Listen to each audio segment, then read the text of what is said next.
Detail. That's the name of a poem. Really a famous poem composed in 2008 by Billy Collins, a recent poet laureate. Detail. In this poem, Billy Collins invites us to enter into a living room where there's a woman looking at beautiful landscapes through a coffee table picture book. You know what those are like, right? This woman looks at landscapes she should know, but she doesn't know.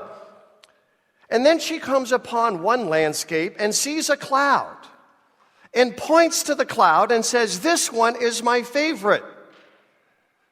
She doesn't see that the cloud is just one detail, one small part of a much larger landscape. No, she doesn't know that. She should know that, but she doesn't know that. She just loves and is mesmerized by this one little cloud, this one detail, part of a much greater, beautiful landscape of mountains. And Billy Collins tells us that one detail for this woman is enough. And for her, this detail is beautiful. This poem gives us our truth for the day. One detail for the woman, a cloud, is enough. And one detail is absolutely, amazingly, stunningly beautiful. That's it.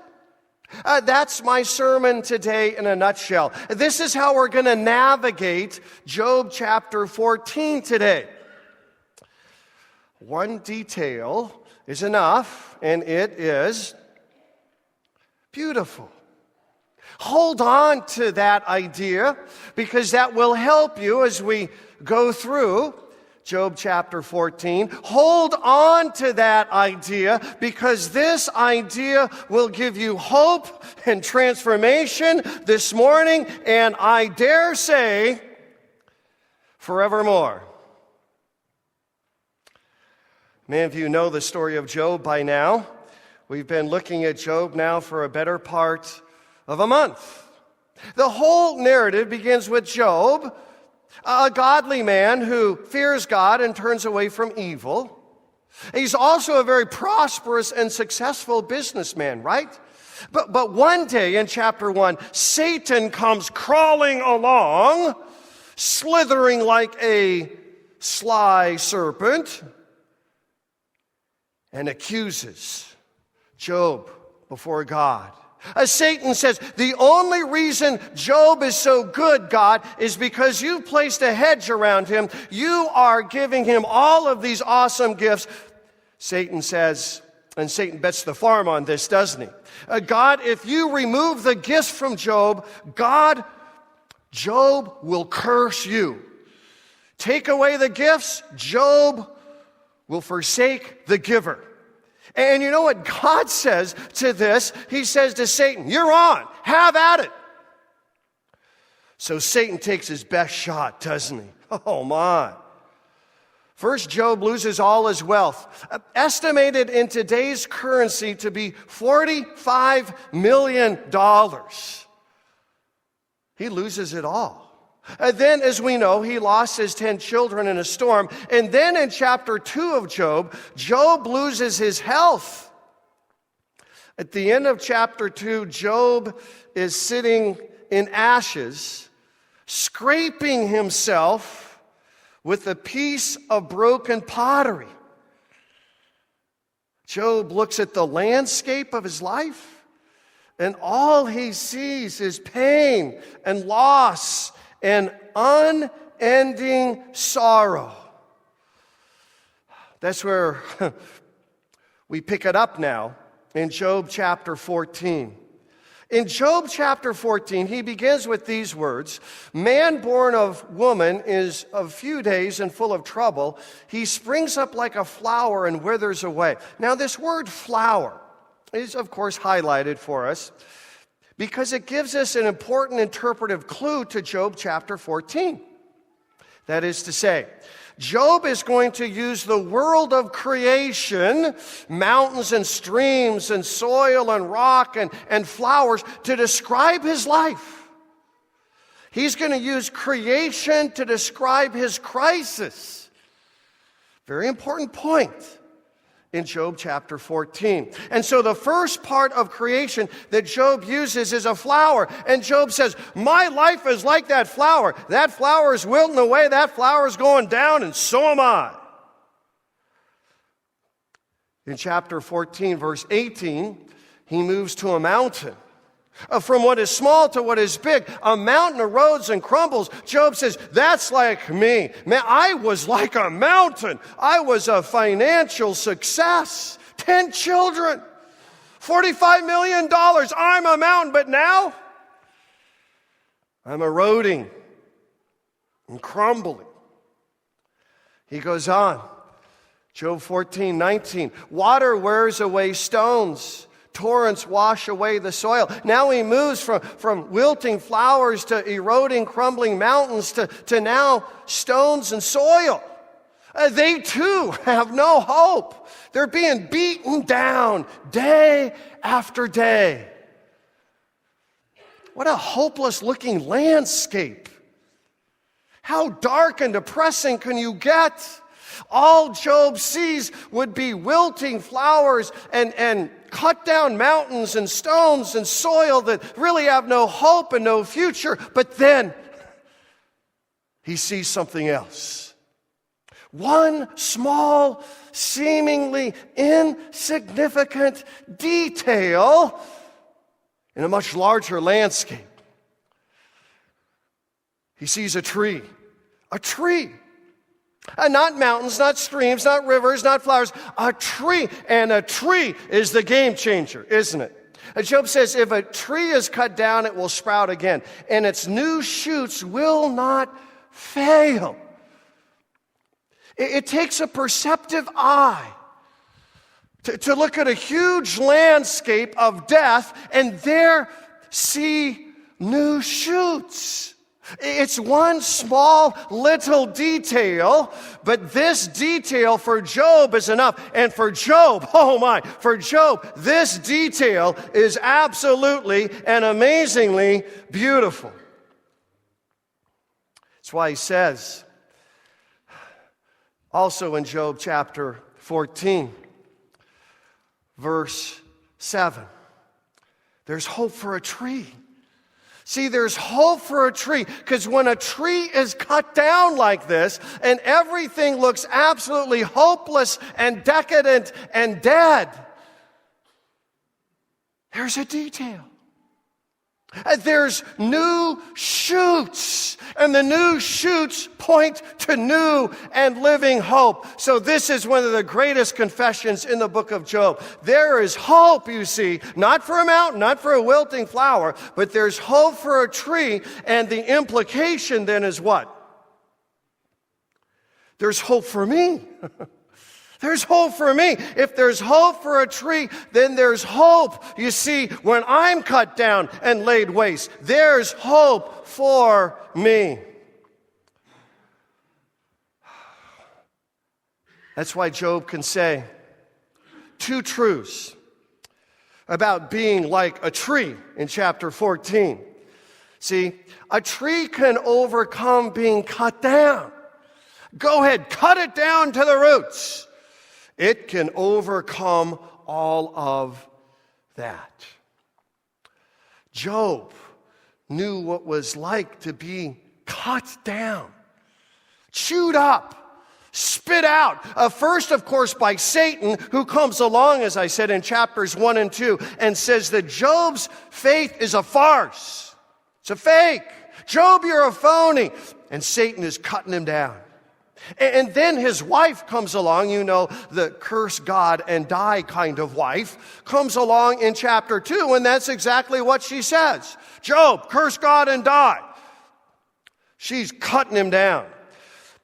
But the major people in the book of Job that take an axe and cut him down to size would be his so-called friends, Bildad, Zophar, and Eliphaz. Bildad, Zophar, and Eliphaz have the bedside manner of Marine drill sergeants and the compassion of chainsaw killers.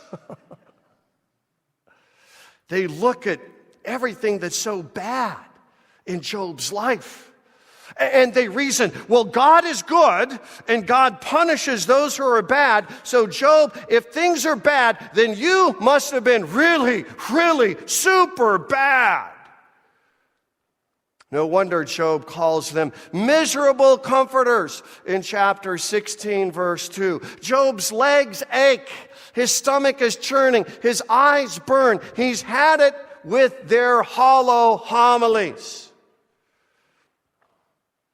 Job knows what it's like to be cut down over and over and over again. Maybe you've never heard of her, but she is the master of cutting down. Her name is Deborah Ricketts. Deborah Ricketts is an independent researcher for the film industry. See, Deborah Ricketts lives to cut people down. You see, you can't have a film that's set in the 1950s and have someone reading a newspaper that wasn't published in the 1950s. Or you can't have someone sing a song that hasn't been published yet. If it's set in the 1950s and the song was composed in the 1960s. Example. We've all seen Indiana Jones and Raiders of the Lost Ark, right? I have seen that movie 57 times. I'm sure you have too. In one scene in the movie, our hero, Harrison Ford, right, Indiana Jones, is flying on one of his archaeological expeditions. And there's a map in the movie, right? And it charts his flight. And it routes him over Thailand. Thailand? The film is set in 1936. Thailand didn't exist in 1936. Until 1939, Thailand was called Siam. Deborah Ricketts found out. Bruce Willis in Die Hard 2. In one of the action scenes, he's making a phone call from something called a phone booth. Remember those, right? And he's in Washington, D.C. But the phone booth reads Pacific Bell. Who found out? Deborah Ricketts. Do you have a Deborah Ricketts in your life? Someone who loves to point out your miscues and all of your mistakes? Sure you do. So do I. Kids, talk to me, kids. You live in a tough world where other teenagers or children just delight in cutting you down. They are bullies, aren't they? They love to take the hatchet and chop, and it hurts. It hurts deep. And some of you know about cyber bullies, right? People who get on Facebook and dismiss you and cut you down. They're Deborah Ricketts types of people, right? And adults, we know that world, don't we? Maybe it's a boss or an ex-boss, or it's a spouse or an ex-spouse. We all know what it's like to be chopped up, cut down. And then there is Mr. Cut Down himself, right? Satan, who in the book of Job just loves to look at believers and chop us up, chew us up, and spit us out. We all know what it's like to feel the axe and feel the pain. But Job says, even if a tree is cut down, right? This is the point. Even if a tree is cut down, it can blossom and bloom with new growth. Second point, Job 14 teaches us. is a tree can overcome not only being cut down, but a tree can overcome being left for dead. Oh my, look at these verses. Its roots may grow old in the ground, and its stump die in the soil. Yet at the scent of water, it will bud and put forth shoots like a plant.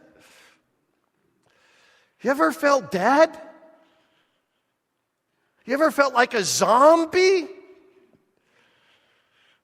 You ever just done what needs to be done, and you say what needs to be said, and you go to the Kroger's and you pick up what needs to be picked up, but inside you're dying. You're screaming. You feel so abandoned and so lost and so empty. You feel like a good-for-nothing, used up, chewed up, dead tree trunk. But even there,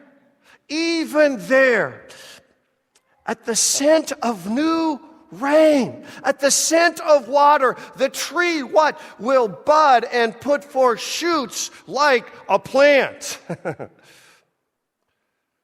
You see, if there's hope for a tree that's cut down and left for dead, there is most certainly hope for me. That's why Job can say, I will wait for my renewal to come.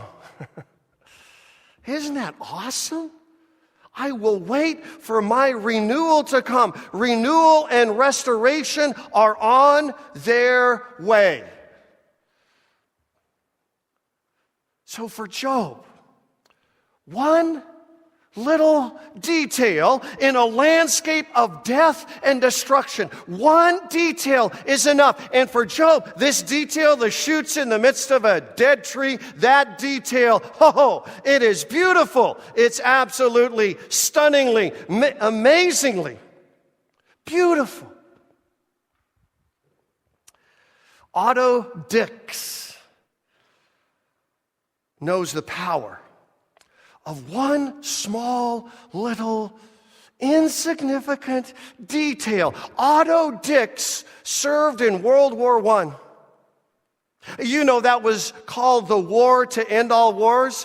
Otto Dix was wounded as a German soldier in World War I. And after World War I, Otto Dix got the Iron Cross. But no medal or talk of glory or wartime honor could heal the nightmares that he had from World War I. So in 1924, Otto Dix painted. Oh my, did he paint? He painted what is now called famously the War Triptych. Here it is. You understand, in the art world, a triptych is a three-sided paneled piece of art placed on altars in front of churches. These triptychs in churches exude light and brilliance, and they're filled with angels and archangels and all the company of heaven, but not this one. Oh no.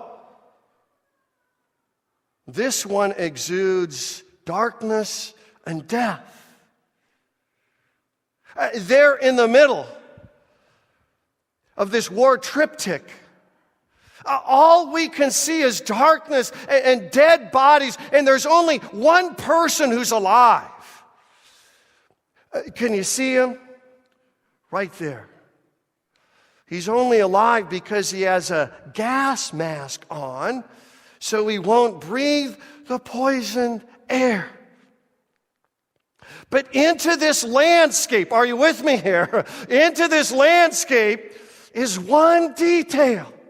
One seemingly insignificant, small, little detail. And if we see the detail, that makes a difference today and forevermore. Do you see the detail? I'll point it out. There's a bridge in the center panel that's stretched out. And on this bridge is a corpse.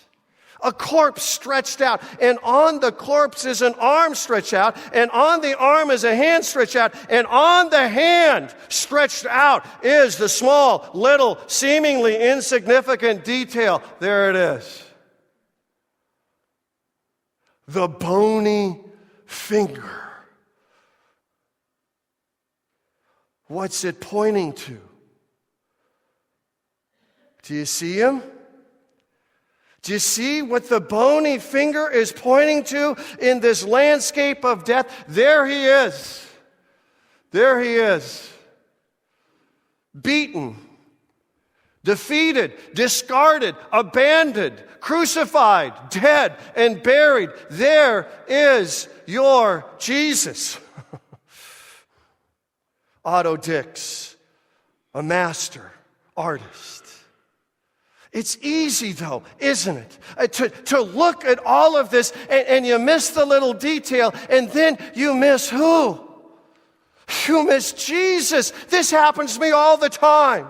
I see and hear about all the wars and rumors of wars, and I just focus upon the dark landscape of this world and the dark landscape of my life. I fail to fix my eyes, rivet, glue, be mesmerized on Jesus. That's why I need Job chapter 14. Job 14 teaches me to look for the details. And in the details of God, there are shoots coming out of a dead tree stump. Do you see him again? In the midst of your landscape of your life, Jesus, the crucified one. He is with you just as he was with Otto Dix. This Jesus went through all of that hell and heartbreak.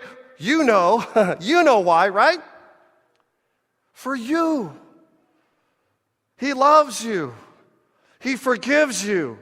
He absolves you. He holds you. He hugs you. He empowers you. He baptizes you. And he alone gives you renewal and joyful hope.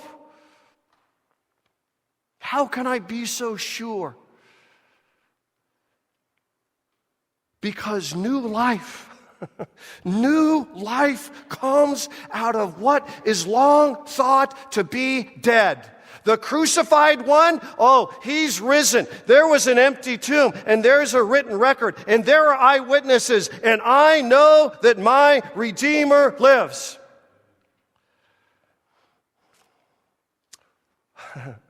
One detail, easily missed. One small, insignificant detail. That's enough. That's more than enough.